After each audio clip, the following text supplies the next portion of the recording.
Emmanuel Macron s'est exprimé, il l'a dit plusieurs fois, que la France se tenait aux côtés des Ukrainiens. Est-ce que vous partagez cette position? Oui, par la force des choses. C'est eux qui sont envahis. L'invasion russe en Ukraine change le cours de l'histoire en Europe, c'est une évidence. J'ai eu l'occasion de dire que c'était un recul terrible, parce que depuis 70 ans, on avait fini par se faire à l'idée qu'en Europe, le recours à la force n'était plus un moyen de régler les conflits. Alors on avait eu quelques chaudes alertes quand même, je pense à ce qui s'était passé en Géorgie, en Crimée et surtout dans l'ex-Yougoslavie. Et à chaque fois c'était le résultat, si vous voulez, de l'effondrement de l'Empire soviétique et du fait qu'on n'a rien négocié, ça s'est passé comme ça. Donc oui, c'est un grand changement qui vient de se produire et il va de soi qu'il faut, quelles que soient les explications qu'on peut avoir sur comment on en est arrivé là, combien d'erreurs ont été faites, d'évaluation sur la situation. En attendant, il ne faut pas mollir dans le soutien à l'Ukraine et à son droit à être respecté et ses frontières préservées. Jusqu'à présent, vous avez défendu la position du non-alignement, non-alignement sur les États-Unis, l'OTAN, non-alignement sur la Russie. Est-ce que vous maintenez cette position? Est-ce qu'il faut durcir les sanctions à l'égard de la Russie si on regarde maintenant la situation? Alors, attendez, c'est deux choses. D'abord, le non-alignement, oui, ça va rester mon orientation politique. Et je pense que quand on n'est pas aligné, on peut être un acteur de paix. Mais être non-aligné, ça ne veut pas dire qu'on est neutre. Ça veut dire peser, un peu peser sur le jeu diplomatique aussi. Ça veut dire n'être dans les fourgons militaires de personne. Mais pour autant, non-aligné ne veut pas dire neutre. Nous ne sommes pas neutres quand un pays envahit le voisin sur le territoire de l'Europe.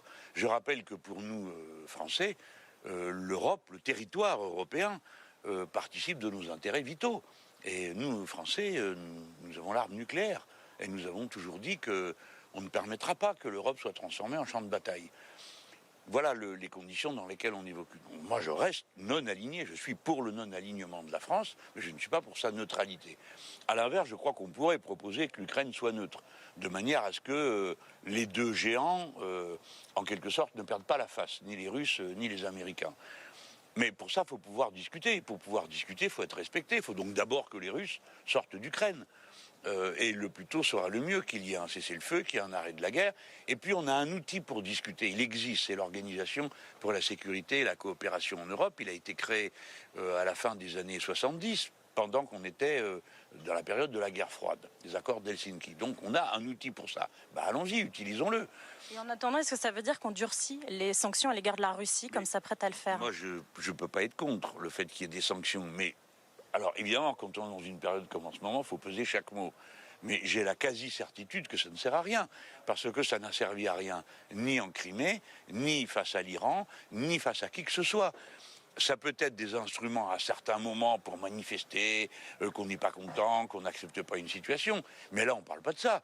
On parle d'un bras de fer entre les deux grandes puissances qui sont présentes sur le continent européen, c'est-à-dire les États-Unis d'Amérique et la Russie. Bon. Donc il faut maintenant accepter d'entrer dans le vif du sujet, la sécurité. Que demandent les Russes? Alors, les Russes demandent des garanties pour leur sécurité, et nous aussi, nous demandons aux Russes des garanties. Donc il faut y aller, il faut discuter. Mais pour ça, si vous voulez, il faut que l'entrée en matière soit correcte. Il faut que les Russes se retirent de l'Ukraine. On ne peut pas discuter avec quelqu'un qui envahit, avec un envahisseur. Bon. Et puis après, il faut accepter de se mettre à la table, de discuter de ces sujets. Or, jusqu'à présent, les États-Unis y étaient hostiles. Et même quand il y a eu ce qu'on a appelé l'accord de Minsk, dans lequel il y avait les Français, les Allemands, les Russes, les Ukrainiens, et puis les deux provinces ukrainiennes russophones, on a bien vu que les Américains, ça leur plaisait pas de pas être dans le jeu, de pas être là, et ils n'ont rien fait pour arranger les choses. Voilà. Alors, voilà comment on peut se guider. C'est aller à la difficulté, pas la contourner. Parce que alors, vous allez me dire, on fait des sanctions, je vais vous dire oui, puis après quelqu'un va dire, faut envoyer des armes, voyons, et puis quoi après? La guerre. Or, c'est précisément ce qu'on veut éviter. Donc, traçons un cadre. Je pense que la France peut faire la proposition, mais aujourd'hui, le maître du jeu, ce sont les Américains. D'ailleurs, ils se sont passés de nous jusque-là, quand ils ont discuté de la sécurité en Europe. Je le regrette profondément. Alors, je veux bien mettre sous mon mouchoir toutes les bêtises qui nous ont amenés dans cette situation, mais quand même, s'être mis dans la situation où on ne sait plus quoi faire, parce que précisément les Russes font ce dont on les soupçonnait, c'est quand même inouï.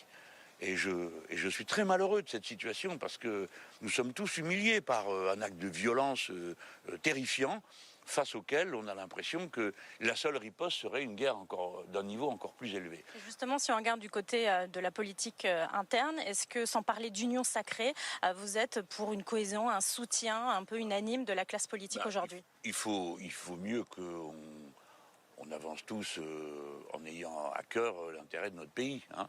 Moi, je parle que de ça, hein, l'intérêt de notre pays. Et l'intérêt de notre pays se trouve dans un ensemble de formules sur lesquelles on pourrait tomber d'accord. Notamment le cessez-le-feu, notamment le retrait des Russes, notamment la demande d'une conférence sur la sécurité. Je pense que sur des thèmes comme ça, on devrait pouvoir se retrouver. Mais il ne faut pas non plus que les uns ou les autres en profitent pour abuser de la situation et tâcher de s'en draper, parce que quand même, la responsable de ce chaos, et c'est pas moi, hein, je tiens quand même à le rappeler. Oui, parce qu'il y a des jours où je me demande, c'est pas de ma faute. Si j'écoute certains de mes concurrents, non, je pense avoir été même au contraire assez lucide. Je leur ai dit depuis le début, vous faites une erreur de croire que les Russes vont supporter la situation que vous voulez leur faire. Vous faites une erreur. C'est pas un jeu, c'est pas des gentils. Là, il n'y a pas de gentils en géopolitique. Il n'y a que des gens qui vont au bout de leur logique. Et au demeurant, la Russie de M. Poutine a su, au cours des 20 dernières années, dans chaque conflit, poser ses pions de violence à l'endroit qui l'arrangeait et contre lequel personne n'a rien pu. Donc voilà, évitons l'usage politicien de la situation en Ukraine. Mais bon, après, il faut aussi que les Français décident. Hein. Il n'y a pas que les dirigeants politiques, il y a aussi le peuple français. Vous voulez quoi à la fin ? Bon, qui a raison là-dedans? Quelle méthode on doit utiliser? Moi, je vous propose le non-alignement, la politique altermondialiste, la paix, le désarmement. Bon, si ça vous convient, je suis là.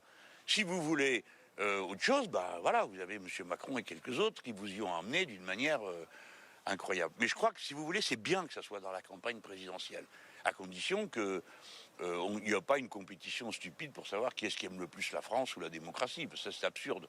La question, c'est qu'est-ce qu'on fait? Voilà, des choses concrètes. Merci beaucoup, Monsieur Mélenchon, d'avoir réservé votre première réaction suite à l'allocution d'Emmanuel Macron.